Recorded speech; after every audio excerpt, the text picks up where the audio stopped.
Can I pray for I you? know At this first seems confusing, H-E-L-A-U-G-H-S, but you must when the boy listen touched very him, he carefully cries. to what I am about to He say. walked through the busy urban park with a sense of purpose, his steps It's slow but okay, little steady. one. The world around him was I moving at a promise I quick won't let pace. anything happen People to you. hurried by, some laughing with friends, others on their phones or rushing to their next destination. Yet Daniel's eyes were calm, focused on something that many others overlooked, the person sitting alone on the bench. It was an older man, his hair thin and white, his face lined with the marks of time. His clothes were old, worn, and a bit ragged, just like his shoes that had clearly seen better days. He sat slouched on the bench, staring off into the distance as if lost in thought, or perhaps simply lost to the world. His name was Mr. Thomas, and he had lived a life full of hardships. He had worked hard, struggled, and faced disappointment after disappointment. Over time, he had become a man who no longer believed in the goodness of others. People had let him down so many times that he had decided to keep his distance from the world, to protect himself from further hurt. But Daniel didn't notice all of that. He didn't see Mr. Thomas as an old man filled with bitterness. To him, he saw someone who might need help, even if that help wasn't something material. He believed that everyone, no matter how hard their life had been, could still find a little peace, a little hope. That's why, as he walked through the park that afternoon, he felt a tug in his heart to approach the older man. "Can I pray for you?" Daniel asked gently, his voice soft but sincere. "Mr. Thomas looked up, slightly startled, as if he hadn't expected anyone to speak to him, especially not a young boy. His tired eyes focused on Daniel, scanning him quickly, perhaps trying to make sense of the request. At first, the words seemed odd to him, even laughable. Why would this child, who surely had little experience with the real world, want to pray for him? He chuckled, a dry, bitter sound that matched the weariness in his heart. "What do you know about prayer, kid?" he said, his voice laced with disbelief. His mind was filled with memories of his own disappointments in life. Prayer, to him, was something people turned to when they didn't know what else to do, a crutch for the weak. He had used it once long ago when things seemed impossible, but nothing ever came from it. He had learned that people who prayed were just as helpless as the ones who didn't. Daniel stood there, his eyes still locked on Mr. Thomas, waiting patiently. The older man couldn't help but feel a little uncomfortable, unsure of how to react. Here was this boy, standing in front of him, asking for something that seemed so out of place. He wasn't used to kindness anymore, certainly not the kind that came from a stranger. The park was full of people, but they all passed by, too caught up in their own worlds to notice. Daniel didn't seem to care about the rush of the world around him. His focus was solely on Mr. Thomas, as if he were the only person who mattered at that moment. Mr. Thomas shifted uncomfortably on the bench. He had to admit that there was something in Daniel's eyes that made him pause, something that made him feel a flicker of doubt about the world he had built around himself. But the feeling was fleeting, gone before he could even grasp it.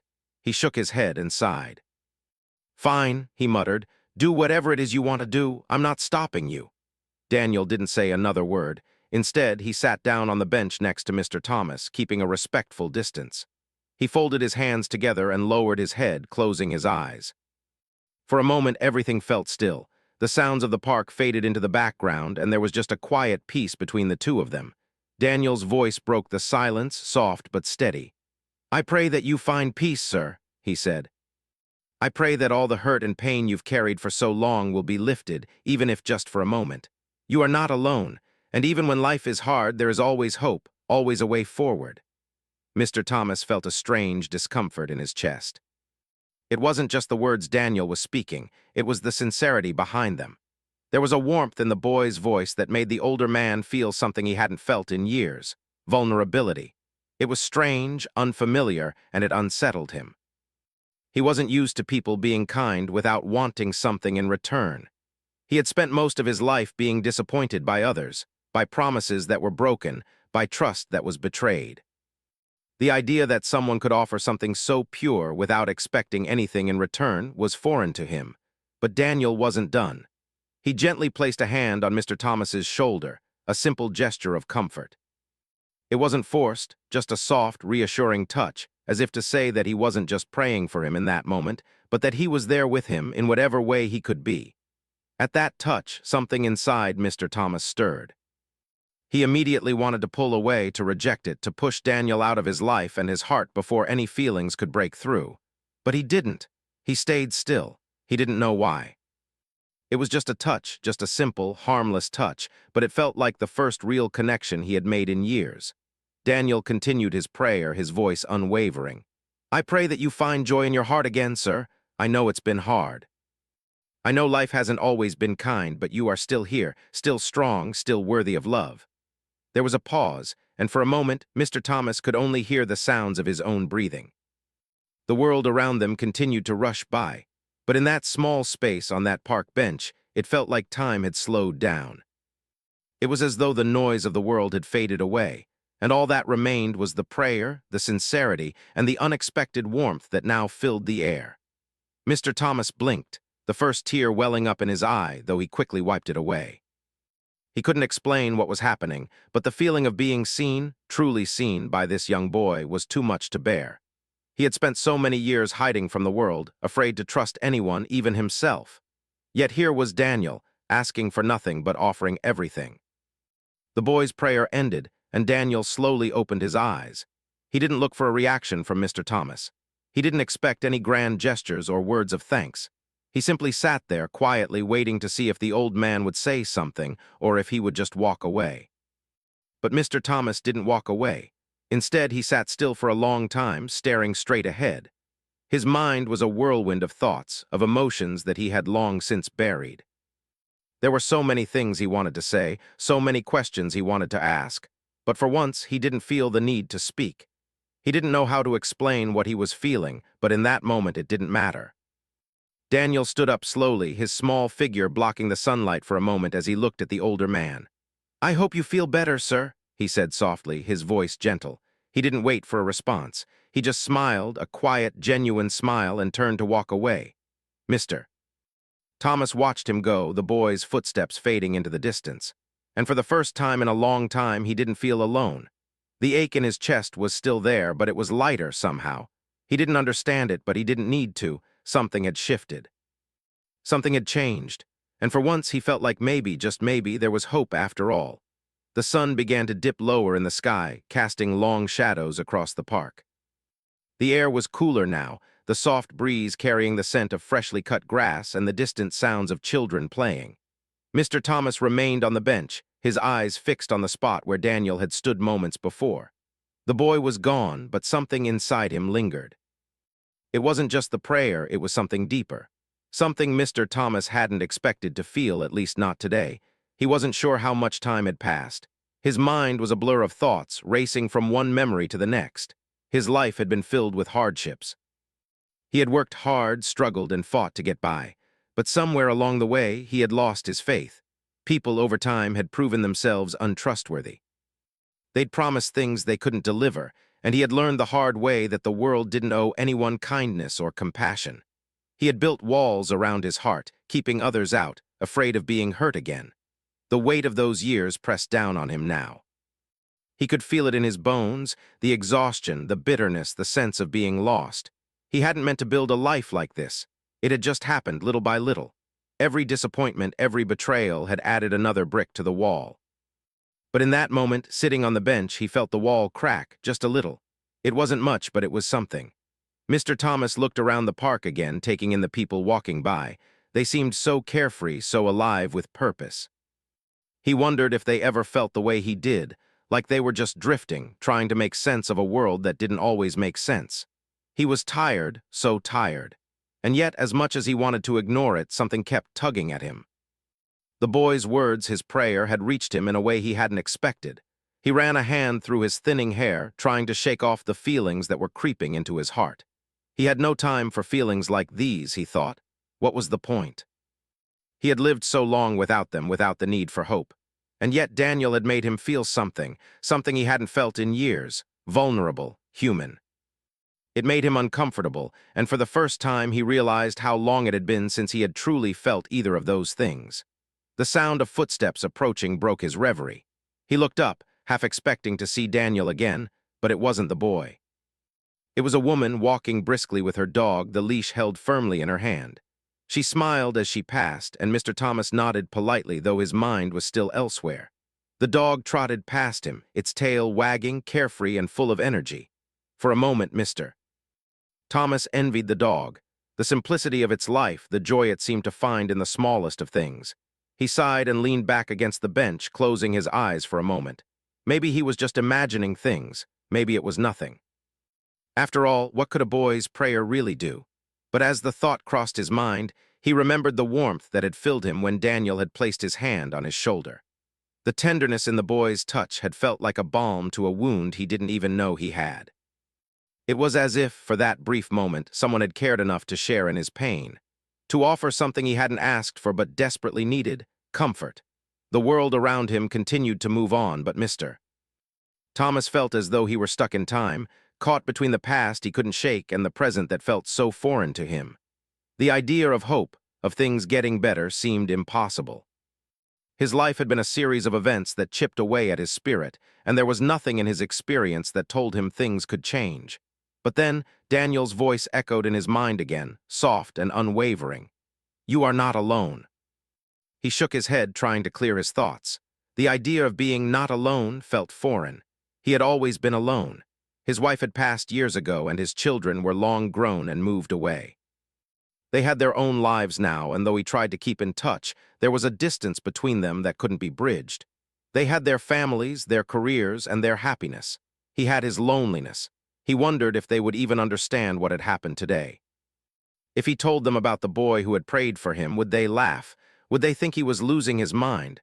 Maybe they would tell him to just let go of the past, to stop dwelling on things he couldn't change. But it wasn't that simple. He knew that. The wind picked up, rustling the leaves of the nearby trees, and Mr. Thomas glanced at the sky, now turning darker with the approaching evening. He sighed again, his breath heavy with the weight of everything he had carried for so long. The truth was, he didn't know what to do with the feelings that had surfaced today. He didn't know how to face them, how to confront the emptiness that had consumed him for years. And yet, there was a small part of him, buried deep down, that wanted to believe. He wanted to believe that maybe, just maybe, there was more to life than the endless cycle of disappointment. That there was something beyond the bitterness, something worth hoping for. But how could he trust it? How could he trust something that had let him down so many times before? How could he trust a prayer from a boy he had never met? The thought lingered, unanswered, as the park began to empty out, the evening crowd thinning. Mr. Thomas slowly stood up, his knees stiff from sitting for too long. He stretched, feeling the ache in his back, and took a deep breath. It was time to go home. But as he walked away from the bench, something inside him felt different. He couldn't quite put his finger on it, but it was there, a small shift, a change in the air. He had always thought that nothing could surprise him anymore, that the world had nothing left to offer him. Yet here he was, walking away with a feeling he hadn't had in years. A feeling he didn't know how to name, but that seemed to carry a glimmer of something new. Hope, perhaps, or maybe just the possibility of it. He wasn't sure if he could believe in it yet. But for the first time in a long time, he wasn't entirely sure that he couldn't. The days that followed felt strange to Mr. Thomas. He couldn't stop thinking about that boy, Daniel, and the prayer. It wasn't just the prayer itself, though it had been beautiful in its simplicity. It was the way Daniel had said the words, his calm voice full of sincerity, like he truly believed that things could change, that people could be healed. And it wasn't just the words. No, it was the way Daniel had touched him, gently, almost as if offering a piece of his own heart, a heart that still believed in kindness. Mr. Thomas hadn't been able to shake the feeling of warmth that had spread through him when Daniel had placed his hand on his shoulder. He hadn't felt anything like that in years. It was as if the touch had cracked open a door in his heart, a door he thought was locked and bolted shut forever. He'd spent so much time building walls around himself, keeping others at a distance, protecting himself from more hurt. But now, in the quiet of his apartment, as he sat by the window, watching the traffic below, he realized that those walls were beginning to feel more like a prison than a safe place. That evening, after Daniel had left the park, Mr. Thomas had gone home, his mind spinning with the thoughts that he couldn't quiet. He had tried to distract himself by watching TV, reading a book, anything to push the memory of the boy and the prayer out of his head. But no matter what he did, he kept coming back to that moment, to the way Daniel had looked at him with such compassion, the way he had spoken those words with a certainty that seemed so foreign to Mr. Thomas. At first, Mr. Thomas had tried to brush it off. It was just a prayer, just a boy with good intentions. People did that kind of thing all the time, didn't they? They offered prayers, they offered sympathy, and in the end, things went back to how they were before. Life didn't change just because someone said a few kind words. He had learned that lesson a long time ago, but as the days passed, he began to notice something. It was subtle at first, almost like a whisper in the back of his mind. He wasn't as angry as he used to be. He wasn't as bitter. And though he still felt the weight of all the years of disappointment, the weight didn't seem quite so heavy anymore. It was as if something had lightened just a little. He could almost imagine himself walking through the world without the constant shadow of resentment hanging over him. It was a strange feeling, one he didn't know how to deal with. One evening, after finishing dinner alone in his small apartment, Mr. Thomas decided to take a walk. He hadn't been out much lately, especially in the evenings. He had grown used to the solitude of his home, the quiet that surrounded him like a thick blanket. But something told him tonight was different. He didn't know why, but he put on his jacket, grabbed his keys, and stepped outside. The night air was cool, a gentle breeze brushing against his skin. The city felt quieter at this time of night, the sounds of traffic and people fading into the distance. As he walked along the familiar streets, Mr. Thomas found his mind wandering back to Daniel again. The boy had said something so simple yet so powerful. "You are not alone." It was just a few words, but somehow they had planted a seed in him. The seed of something he hadn't thought about in years: connection. He hadn't realized how desperately he had craved it until that moment in the park. How lonely he had become over the years, hiding away in his own little world, pushing everyone out. He stopped at a small cafe, the lights inside casting a warm glow onto the sidewalk. It was a place he had passed by 100 times but had never entered. Something about it seemed inviting tonight. He stood outside for a moment, watching the people inside laughing and talking, sipping coffee, enjoying each other's company. He wondered what it was like to feel that kind of warmth, to feel truly connected to others. It had been so long since he had experienced anything like that. Without thinking, he pushed open the door and stepped inside. The cafe was small but cozy, with soft music playing in the background. There was a gentle hum of conversation, the clink of cups and saucers, and the comforting aroma of freshly brewed coffee filling the air. Mr. Thomas hesitated for a moment, but then he walked up to the counter and ordered a cup of tea. He sat at a table near the window, watching the people outside, lost in thought. As he sipped his tea, he found himself feeling something he hadn't felt in a long time: at peace. The noise of the world around him no longer seemed so overwhelming. He could hear the laughter of the people nearby, and instead of feeling irritated or bitter, he felt a strange sense of calm. It was as though the world had opened up a little, and he was allowed to be a part of it again. The next day, Mr. Thomas found himself thinking about Daniel once more. He didn't know what had come over him, but he felt a longing to see the boy again. He didn't know why. It was as though he needed anything from him. But there was something about Daniel's presence, his simplicity, that had made him feel seen in a way he hadn't in years. He hadn't even realized how much he needed that until now. So he returned to the park. It was a Saturday afternoon, and the sun was shining brightly. The park was bustling with people, families enjoying the day, kids running around, and couples strolling hand in hand. It was a typical day in the park, but for Mr. Thomas it felt different. He felt lighter somehow, as if he were seeing the world through new eyes. He sat on the same bench where he and Daniel had shared that brief but meaningful moment. He waited, not knowing exactly what he was waiting for, but feeling certain that, somehow, he would find what he needed. And then, just as the thought crossed his mind, he saw Daniel walking toward him. The boy was just as he remembered, small, humble, and with that same peaceful expression on his face. Daniel stopped in front of him and smiled. "Hello, sir," he said, his voice soft and friendly. Mr. Thomas smiled back, surprised by how natural it felt. "Hello, Daniel," he replied. "It's good to see you again." They stood there for a moment, neither of them saying anything, but both of them feeling a quiet connection that had been absent from Mr. Thomas's life for so long. It was as if Daniel had opened a door that Mr. Thomas hadn't known existed. And now, he wasn't so afraid to walk through it. Daniel sat beside him on the bench, just like before, and they talked for a little while. It wasn't anything deep, just casual conversation, but for Mr. Thomas, it felt like the start of something new. He didn't know where it would lead, but for the first time in years he felt like maybe, just maybe, there was something to hope for. The day passed, and as Mr. Thomas walked home, he felt a sense of peace that he hadn't felt in a long time. The weight of his past still hung on him, but it didn't feel as crushing as it once did. He had taken a small step forward, and though the road ahead might be long, he felt ready to walk it. Because for the first time in a long time, he didn't feel quite so alone. The days after meeting Daniel seemed to blur together for Mr. Thomas. He still found himself reflecting on their conversations in the park, and every time he thought back to that moment when Daniel had touched his shoulder, he couldn't help but feel a strange sense of calm wash over him. It wasn't like anything he had ever experienced before. There was something about that boy's sincerity, his quiet confidence, that made Mr. Thomas feel like maybe, just maybe, there was still hope for him. Life, as it had been, was full of disappointments. That much was clear to Mr. Thomas. He had seen enough to know that things didn't just magically improve. But after meeting Daniel, a tiny seed of doubt had been planted in his mind. What if things didn't have to stay the same forever? What if it was possible to find some sort of peace, even if only for a moment? For the first time in years, Mr. Thomas wasn't so sure that the answer was no. One morning, a week after meeting Daniel, Mr. Thomas found himself walking back to the same park again.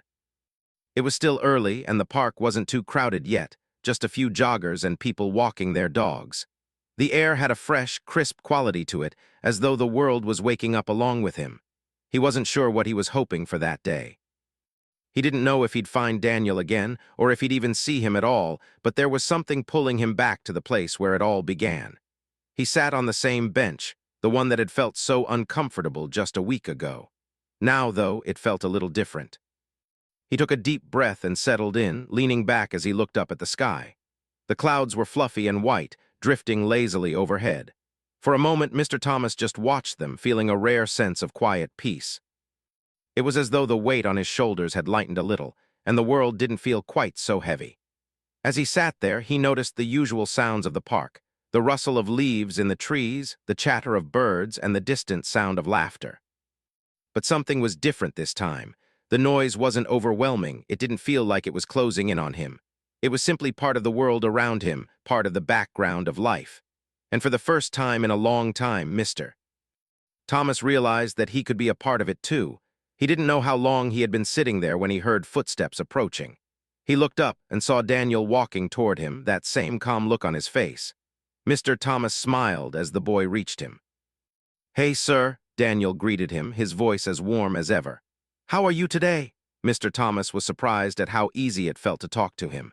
He had always been a private person, not one to share his feelings or open up to anyone.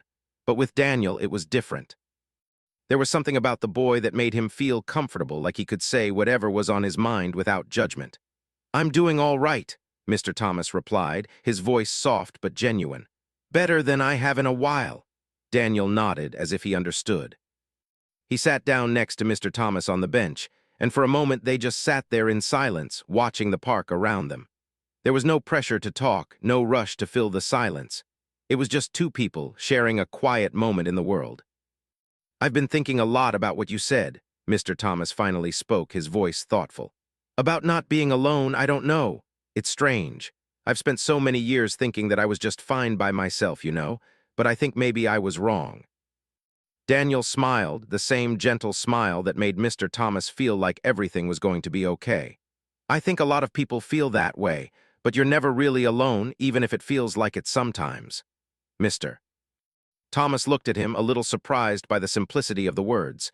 They weren't grand or profound, but they resonated with him in a way he couldn't explain. "You really believe that, don't you?" he asked, his voice quieter now. "I do," Daniel said without hesitation. "I think everyone has something to offer, even if they don't realize it. And sometimes, just knowing that someone cares can make all the difference." Mr. Thomas thought about that for a moment. He thought about the years he had spent pushing people away, thinking that if he didn't need anyone, he wouldn't get hurt. But now, as he sat beside Daniel, something inside him began to shift. Maybe Daniel was right. Maybe he didn't have to carry all this alone. Maybe there was still room for kindness and hope in his life, even after all the years of disappointment. "I don't know if I can change all at once," Mr. Thomas admitted, looking down at his hands. "But I I think I want to try. I want to try and let people in again. I don't want to feel like I'm living in the past anymore. Daniel nodded again, his eyes kind and understanding. That's a good first step. You don't have to do it all at once. Just take it one day at a time. And remember, you don't have to do it alone. You've got people who care. For the first time in a long time, Mr. Thomas felt the truth of those words settle into his heart. He wasn't alone, and even though the road ahead might be difficult, he didn't have to walk it by himself. As they sat there together, Daniel told Mr. Thomas about his day. He talked about his school, his friends, and the little things that made him happy. Mr. Thomas listened, genuinely interested, as he realized how much he had missed out on by shutting himself off from the world. He had spent so much time worrying about the things he had lost that he hadn't allowed himself to see the things he still had. The connections, the moments of kindness, the possibility of change. When they stood up to leave, Mr. Thomas felt a little lighter. It wasn't a huge change, but it was something. He didn't feel the weight of the past pressing on him as heavily as before. It was as if a small burden had been lifted from his shoulders and he could breathe a little easier. "Thank you, Daniel," Mr. Thomas said, his voice full of gratitude. "I don't know how to explain it, but you've helped me more than you know." Daniel smiled, his eyes full of warmth. "I'm just glad I could help." They said their goodbyes, and Mr. Thomas walked home with a sense of peace he hadn't felt in years. He didn't know where this new path would lead, but he felt ready to walk it. Because for the first time in a long time, he had hope. Hope that things could get better. Hope that he could change, and most importantly, hope that he wasn't alone anymore.